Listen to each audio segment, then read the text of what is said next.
चलो, तो इबादत, मैं तुमसे ये जानना चाहता हूँ कि ऑल इंडिया रैंक 3 कैसे हासिल करें? आई थिंक कोई शॉर्टकट नहीं है. Regularity very very important, hard work of course very important, and I think एक बहुत इंपॉर्टेंट चीज़ है जो studying without tension, without any pressure is very important. जी. एक शेड्यूल मैंने पूरे ईयर एक शेड्यूल बनाती, एवरी डे हर एक दिन का एक शेड्यूल बनाती थी, और उसको इतना बना कि वो फॉलो हो जाए. Okay. उसी दिन फॉलो हो, और फिर उसको फिर जितना भी टाइम लगे उसको फॉलो करने के लिए वो करो. ये लिखा ये टाइम के इतना टाइम इस सब्जेक्ट को दूंगी, इतना टाइम. अच्छा, ये तुमने जो शेड्यूल फॉलो करने के लिए बात की, ये तुमने 11th से किया है 12th में किया? 11th में मैंने किया था लास्ट के 6 months, फिर 12th में मैंने थोड़ा और ऑर्गेनाइज होके किया. और डे 1 से किया? मैंने पूरा प्रॉपर ऑर्गेनाइज्ड हाफ ईयरली से स्टार्ट किया था. हाफ ईयरली से स्टार्ट किया. ठीक है. उससे पहले भी I was very regular, but मैंने इतना टाइटली पैक्ड शेड्यूल नहीं बनाया. तो तुम्हें लगता था कि जब रिजल्ट आया तो ऑल इंडिया रैंक 3 तुम्हें मिल जाएगी? नहीं, ऑल इंडिया रैंक का तो नहीं होता. कोई उम्मीद नहीं थी? कोई उम्मीद नहीं? ये था कि अच्छे आएंगे, काफी अच्छे आएंगे, बट ये नहीं था कि ऑल इंडिया रैंक 3 आएगी. All India rank 3. ठीक है. और एक चीज है कि अच्छा, अगर मेरा सिंपल सा सवाल जैसे मैंने पूछा, अगर एक दो लाइन में बताना हो कि ऑल इंडिया रैंक 3 के लिए स्टूडेंट्स क्या करें, तो वो क्या आंसर है? Consistency, hard work, regularity, have fun too, and prioritize, very important. Okay, ठीक है. तो मुझे ये बताओ कि इकोनॉमिक्स में तुम्हारे 99 है, ठीक है, और आई थिंक पॉलिटिकल साइंस में 100 है, हिस्ट्री में 100 है. बहुत सारे बच्चों ने, ह्यूमैनिटीज वालों ने खास तौर से तुमसे पूछने के लिए कहा मुझसे कि सर पॉलिटिकल साइंस में, हिस्ट्री में और इवन इंग्लिश में 100 कैसे आ गए, बता दो. तो मेरे थ्योरी सब्जेक्ट्स हैं पॉलिटिकल साइंस और हिस्ट्री. इसमें notes I think is the key to success. Notes बनाना, नोट्स मतलब समझा नहीं. नोट्स एज इन एक पैराग्राफ पढ़ोगे तुम अपने टेक्स्ट बुक का, और उसको अच्छे से समझ के उसको एक सेपरेट नोटबुक में अपनी लैंग्वेज में लिखना इज नोट्स. अच्छा. उसको समझ के बुकिश लैंग्वेज में जो भी तुम्हें समझ आया उसको कंसाइज वे में अपनी दूसरी नोटबुक में लिखना इज नोट्स. अच्छा. तो इसका तो क्या इसमें बहुत टाइम कंज्यूमिंग नहीं है? Of course it is. मुझे खुद 2 months लगे थे पूरे notes history and political science के बनाने, 2 maybe 2.5 months लगे प्रॉपर अच्छे से नोट्स बनाने के लिए. But then what it does is कि जब एंड में, तो हमारे पास टाइम इतना ज़्यादा नहीं होता, हमें 3 बार पूरा सिलेबस करना होता है, प्री बोर्ड्स और मेन बोर्ड्स. ठीक है. तो कभी कभी एक एग्जाम के पहले एक दिन मिलता है, कभी नहीं मिलेगा, यू नॉट श्योर. तो उस पूरी टेक्स्ट बुक को वापस पढ़ना इज वेरी हार्ड. तो नोट्स क्या करता है, तुम वही नोट्स को वापस पढ़ लो तो तुम्हें पूरी बुक याद आ जाती है. और वो प्लस वो अपने लैंग्वेज में लिखा होता है.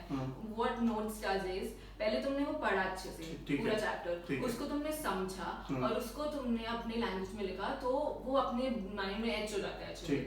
तो नेक्स्ट टाइम पढ़ोगे तो इतना टाइम भी नहीं लगेगा पढ़ने में. So that's what I did. And book में नोट्स मत बनाओ, बिकॉज़ मैंने गलती की थी, मैंने सारे नोट्स बुक में बनाए पहले. बुक में बना मतलब बुक में अंडरलाइन करो? नहीं, साइड पे मैं लिखती थी, मार्जिन के साइड पे. अच्छा. मार्जिन्स में लिखती थी नोट्स, बट उसके बाद वो रिकॉल नहीं हो रहा था. मैंने हाफ ईयरली में मुझे रिकॉल नहीं हो रहा था जो मैंने बुक में बनाया. अच्छा. हाफ ईयरली के बाद मुझे बैठ के पूरे नोट्स वापस बनाने पड़े, और मैंने इस बार एक सेपरेट नोटबुक में बनाए थे, and that really helped me. एक सवाल और है मेरा कि इस साल या कई बार मैंने देखा कि लास्ट ईयर मुझे याद है कि तुम्हारे फादर एक बार आए थे, और वो उन्होंने पता नहीं तुम रोने लगी थी या कुछ ऐसा था कि तुमने कोई टेस्ट नहीं लिखा था, और मैंने तुमसे कहा था कि इबादत तुम टेस्ट लिखने नहीं आए. तो फिर तुम कुछ सैड हो गई और तुम दुखी हो गई. तुम्हारे फादर आए थे और मुझसे कहने की जरा नवनीत मिश्रा है और इबादत टेस्ट नहीं लिख पा रही, उसके पीछे एक जेन्युइन रीजन है. उसके बाद तुमने टेस्ट मिस नहीं करे. तो क्या उससे कुछ बेनिफिट हुआ तुम्हें टेस्ट मिस करने से? जितने आई थिंक स्पेशली 12th में जितने टेस्ट, तो उतनी ज़्यादा प्रैक्टिस होती है. जितने आई थिंक जितने सैम्पल पेपर्स करोगे उतना बेटर है, बिकॉज अपनी शॉर्टकमिंग्स पता चलती है. टीचर्स के साथ बैठ के तुम्हें पता चलता है तुम क्या इम्प्रूव कर सकते हो, क्या टिप्स उनसे मांग सकते हो. ये बेटर है. तो अगर पॉलिटिकल साइंस हो गया और हिस्ट्री हो गया, इसके लिए कोई सर्टेन बुक है जो तुम रिकमेंड करना चाहते हो? फर्स्टली अपने कोर्स बुक्स से, जैसे एनसीईआरटी बुक्स है, वो उससे बहुत अच्छा, बहुत थरो होना पड़ता है. I think that's more than enough for my subjects. And मैंने एंड में क्या किया था, मैंने 10 ईयर पेपर सॉल्व किए थे, लिया मैं 10 इयर्स. एंड रेफरेंस बुक मैंने देखी थी, I had 2 reference books. I think political science के लिए I am not too sure, I remember. I'll tell you. I don't know. I'm not sure I remember. School वालों ने कोई book refer की थी? नहीं. NCERT. NCERT. तो political science के लिए एनसीईआरटी पढ़ा? पॉलिटिकल साइंस, हिस्ट्री के लिए भी दोनों एनसीईआरटी, पहले वो पक्का होना चाहिए, उसके बाद ही move on to extra questions और रेफरेंस बुक्स। ठीक है, और इंग्लिश के लिए क्या करें? इंग्लिश में even I was not scoring pre board तक, मेरे इतने अच्छे मार्क्स नहीं आए थे, I was in my 80s, so I sat with my teacher. और इंग्लिश में इंटरप्रिटेशन समझना पड़ता है, जो भी पोएम्स हैं, जो भी चैप्टर्स हैं, उनको ढंग से 2-2 3-3 बार पढ़ना पड़ेगा, उनको ढंग से समझो, प्रैक्टिस करो सैंपल पेपर्स। इंग्लिश में I think sample papers practice करना बहुत इंपॉर्टेंट है। टाइम 3 सैंपल पेपर को टीचर ने रेकमेंड किया था कि ये सैंपल पेपर कोई भी उठा लो, कोई भी लास्ट ईयर के जो भी सीबीएसई की साइट पे पेपर्स हैं, वो रेफर करो, कोई भी जो भी बुक्स मिले, any paper you can get your hands on. And English में 3 सेक्शंस होते हैं, एग्जाम के पहले यू शुड डिसाइड आप कौन सा सेक्शन पहले करोगे इंग्लिश में स्पेसिफिक। अच्छा, ये मैंने पिछले साल तुम्हें बोला कि पेपर उल्टा शुरू करो, ठीक है, तो ये तुमने बात मानी या कुछ ऐसा किया या सीधा किया, कैसे किया पेपर? इकोनॉमिक्स में इस ईयर तो 2 सेक्शंस थे, हाँ 2 सेक्शन थे, तो फिर उल्टा करने का मुझे जरूरत नहीं लगा। ठीक है, तुमने सीधा किया। हाँ, तो तुम्हें ऐसा लगा कि पहला क्वेश्चन किया तो आता है, दूसरा क्वेश्चन किया तो आता है, ये था मतलब इट वाज मतलब इजी था ऐसे, इजी था, हां क्या आता है वो। तो इकोनॉमिक्स में अगर मान लीजिए 100 लाने हैं, 99 लाने हैं, तो उसके लिए स्टूडेंट क्या करे? वो तो मैं बता दूंगा क्या करना है, बट तुम बता दो कि तुमने क्या किया। मैंने एक स्टडी मेट की book is very good, so study mate की बुक से पढ़ा, and I had another book Sandeep Kar, so I for every subject I had at least 2 books, एक रेफरेंस बुक, एक मेन बुक, ठीक है। सो दोनों को कंपेयर करती थी, जो भी डेफिनेशन इजी लगती थी वो चूज करती थी, ठीक है। सैंपल पेपर्स बहुत सॉल्व किए, आपसे डाउट बहुत पूछे मैंने, बहुत वियर्ड डाउट्स होते थे। नहीं, मैं कई बार स्टूडेंट को कहता भी था कि इबादत जी का था कि वो सामने रहती थी, स्टडी मेट के सामने रहती थी, फर्स्ट फोन करती थी, सर आप अवेलेबल है? हाँ सर मैं आ रही हूँ, और बहुत सारे डाउट थे, मैंने इतने सारे तुम्हारे डाउट बताए, बट मुझे उससे वो अच्छी बात है, मैं चाहता हूँ कि जो भी बच्चा हमसे बड़े वो डाउट पूछे, बट मेरा एक पॉइंट ये है कि मैंने अखबार की हेडिंग में पढ़ा कि तुम 18 घंटे पढ़ रही थी, तो ये तुमने रिपोर्टर को देख के बोल दिया या सच में कुछ ऐसा था? नहीं ऐसा नहीं है, लास्ट के 2-3 months I pushed myself, मैंने literally 16-17 maybe 18 hours पढ़ा। अच्छा, ये ना अब मैं अभी 2-3 दिन पहले जब एक स्टूडेंट को बोला कि इबादत सिंह बख्शी जो है वो 18 घंटे पढ़ती थी, ठीक है, और मैं जब स्टडी मेट जाता था पढ़ाने तो वो हमेशा मुझे रेडी मिलती थी, सर मेरे डाउट है, और वो हमेशा डाउट पूछती रहती थी, तो कहीं ना कहीं तुम पे 18 घंटे पढ़ने का टाइम कैसा आता था? नींद नहीं आती थी? कई बच्चों को लगता है नींद, सर सोती नहीं थी क्या इबादत? नहीं ऐसा नहीं है, मतलब maybe not 18 hours, maybe 16 hours, but end में मतलब पूरे year if you are very regular पूरे साल में, तो फिर end में मतलब हो जाता है, मतलब 18 hours मैंने सोचा कि अभी लास्ट के 2 महीने थोड़ा एक्स्ट्रा मेहनत करूंगी, तो फिर उसके बाद बोर्ड्स खत्म होंगे तो 3 महीने तो you can enjoy yourself, तो 18 hours में नींद आती थी, but नींद कंट्रोल हो जाती है ऐसा। अच्छा, तो अभी आपने मुझे बताया कि आपके फादर कह रहे थे कि आप ज्यादा पढ़ रही हैं और कम पढ़िए। मेरे डैड हाँ वो बोले इतना वाइज स्टडी को मुझे I'm like I am not, मुझे प्रेशर नहीं लग रहा, मुझे मजा आ रहा है पढ़ने में, रिवाइज कर रही हूँ, पेपर सॉल्व कर रही हूँ, सही है। अच्छा, टीचर का कोई रोल होता है सब्जेक्ट में? या I think there is a role, अगर अच्छा टीचर हो तो अपने पर्सनलाइज एग्जांपल दे पाता है, वो आपको टिप्स दे सकता है। I think every teacher has a different style of teaching, उनके पास हर टीचर के पास अपनी पर्सनलाइज टिप्स होती हैं। मैंने किया था, मैं बहुत सारे टीचर्स अपने स्कूल में आपके पास काफी सारे टीचर्स के पास जाती थी, उनसे डिफरेंट टीचर्स से डिफरेंट टिप्स मिलती हैं, and then they very very useful. तो यानी कि स्कूल में पॉलिटिकल साइंस हो जाती थी, हिस्ट्री हो जाती थी, इंग्लिश हो जाती थी, इबादत को ऐसा क्यों लगा इकोनॉमिक्स पढ़नी चाहिए स्टडी मेट में आके? इकोनॉमिक्स मुझे थोड़ा सा क्यों सर?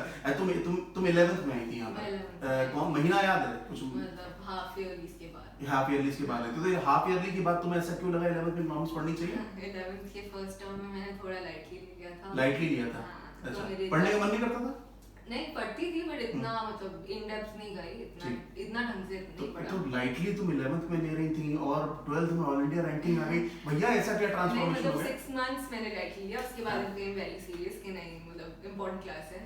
तो स्कूल में इकोनॉमिक्स समझ आती थी? हाँ आती थी, मतलब समझ आती थी, बट फिर मुझे लगा कि मुझे थोड़ा एक्स्ट्रा चाहिए होगा न्यूमेरिकल्स के लिए और इस सब के लिए, ठीक है। तो फिर that's why I didn't score that well in my half yearly 11th के, that's why नहीं जब तुम स्टडी में आई थी और जब मैंने तुम्हें पहली बार में तुमसे मुलाकात की थी तो मुझे बिल्कुल यकीन नहीं था कि तुम ऑल इंडिया रैंक 3 ले आओगी, ठीक है, बट बहुत अच्छी बात है, मैं बहुत प्राउड फील कर रहा हूँ, और बस मैं यही कहूँगा कि तुम अपनी ज़िंदगी में अच्छा करो, ठीक है। और बस ये है कि जो भी सब्जेक्ट्स, जैसे तुमने कहा रेगुलरिटी रहनी चाहिए, यानी कि बच्चों को अगर मैं समझाऊं तो क्या कहूँ कि रेगुलर रहें, रोज पढ़ें, ऐसा ना, रोज पढ़ें। रोज भी अगर एक दिन स्किप भी हो जाता है तो नेक्स्ट डे कॉम्पनसेट कर लो, कॉम्पनसेट कर लें। तो रोज पढ़ने से नंबर आएंगे।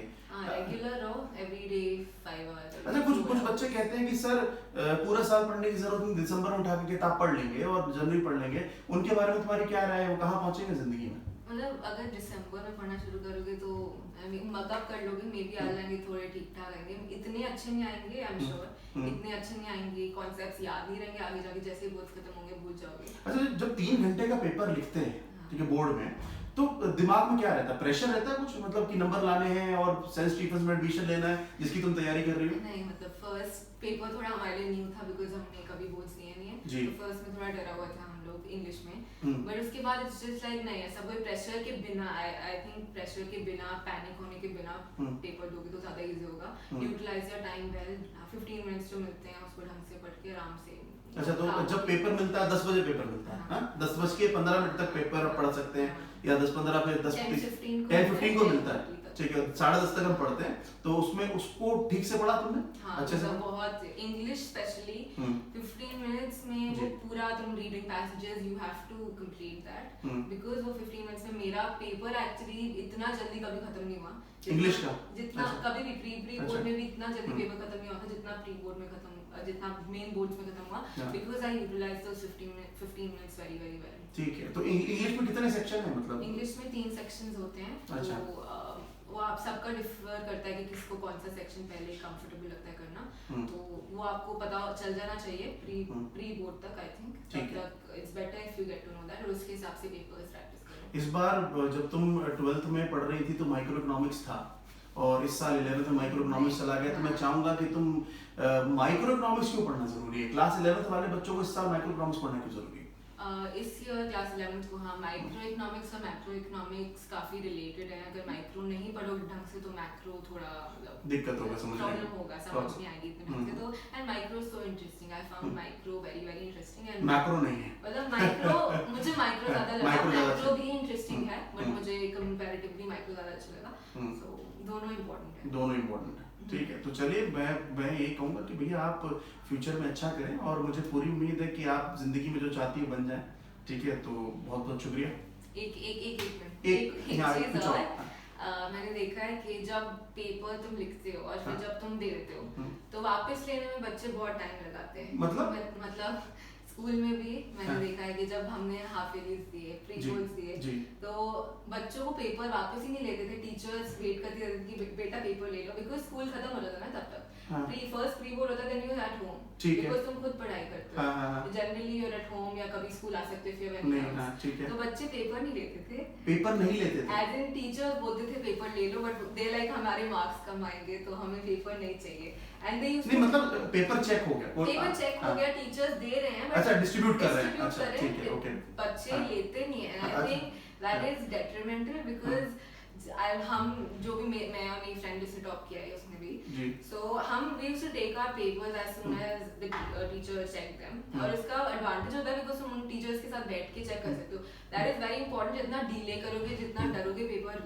लेने से, उतना आई think it's bad for you, so one thing I have seen among a lot of children, they get scared when they are getting their papers, मेरे भी even I didn't score like that, I scored in my 80s in my pre-boards, so but you sit down with your teacher और फिर तुम teacher के साथ बैठ के देखोगे कहाँ तुम्हारी गलती है, नेक्स्ट टाइम यू शुड, तो यानी कि अगर प्री बोर्ड लिखे हैं तो टीचर से पेपर चेक करा के वापस जरूर मिले, कोई भी पेपर लिया तो आई थिंक टीचर जब भी, आई थिंक हम हर पेपर के किया कि जब भी पेपर चेक होके आता था तो हम टीचर के साथ बैठते थे कि हमारी गलती कहाँ हुई है और हम इम्प्रूव कैसे करें, and that really help, I think I have gotten 100s in 3 subjects because of that, कि टीचर के साथ बहुत बार इबादत ऐसा होता है कि मैं स्टडी मेट में भी या कहीं और भी जब टेस्ट लेता हूँ तो बहुत बच्चे टेस्ट मिस कर देते हैं, टेस्ट देने नहीं आते हैं, तो उनके लिए तुम्हारी क्या सलाह है कि क्या करें, वो टेस्ट क्यों मिस करें? इस बार भी अभी आई थिंक 2 दिन पहले इकोनॉमिक्स का टेस्ट था, आधी क्लास टेस्ट देने नहीं आई है, तो क्या कहना चाहती हूँ उनको कि क्या करें वो?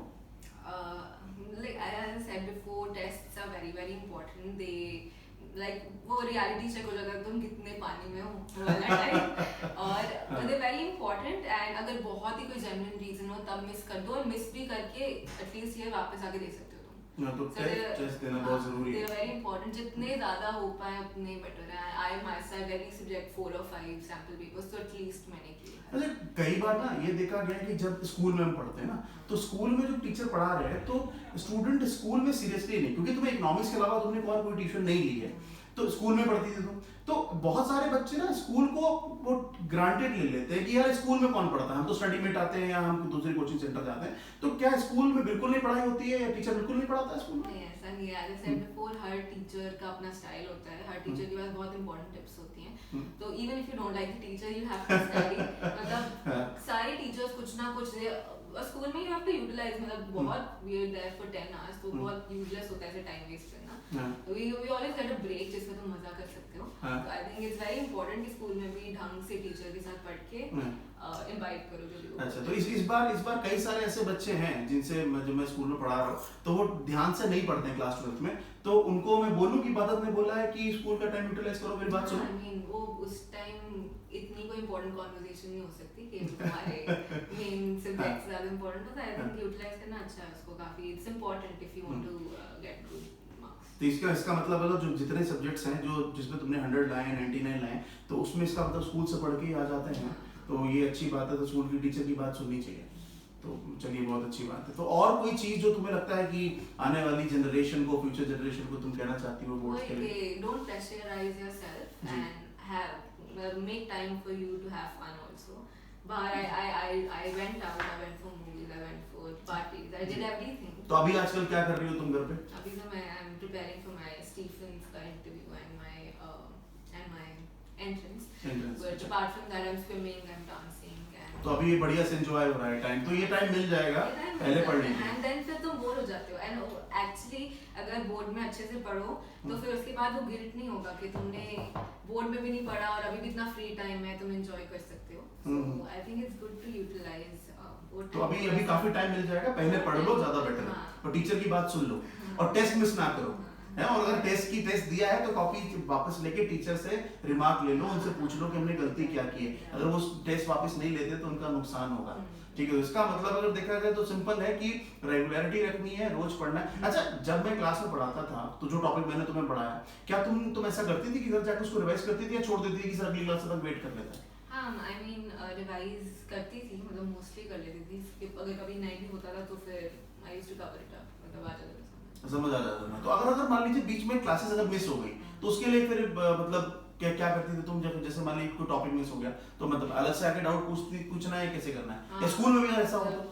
एक्स्ट्रा क्लासेस आपसे मैं ले लेती थी। हाँ, और स्कूल नहीं, मुझसे तो तुमने ले ली, बट स्कूल वालों का क्या हाल था? स्कूल वालों का टीचर, आप स्कूल ले गई, पॉलिटिकल साइंस मिस हो गई, हिस्ट्री मिस हो गई, उस केस में क्या करती थी? उसमें टीचर हमारे बहुत हेल्पफुल थे इन दैट वे। हमारे ब्रेक में पढ़ा देते थे कभी-कभी एंड एंड में बहुत टाइम। स्कूल कौन सा था तुम्हारा स्कूल का नाम?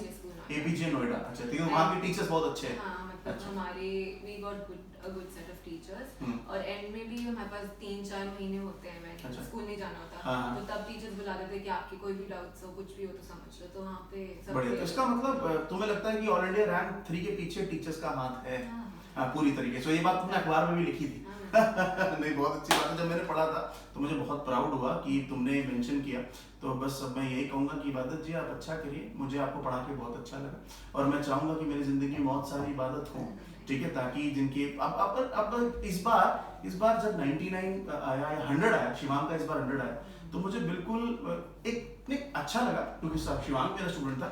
मगर जब तुमने फोन कर दिया था ना, तो उसके बाद तो मुझे लग रहा था, मैं साइड में गाड़ी लगा के 2 बार सोच रहा था कि इबादत ऑल इंडिया रैंक 3 कैसे आ गई। मतलब बहुत बड़ी बात है, तो बहुत ही बड़ी बात है। तो अब मैं ये वीडियो जो रिकॉर्ड हुआ है, ठीक है, इसको सारे स्टूडेंट्स को दिखाऊंगा।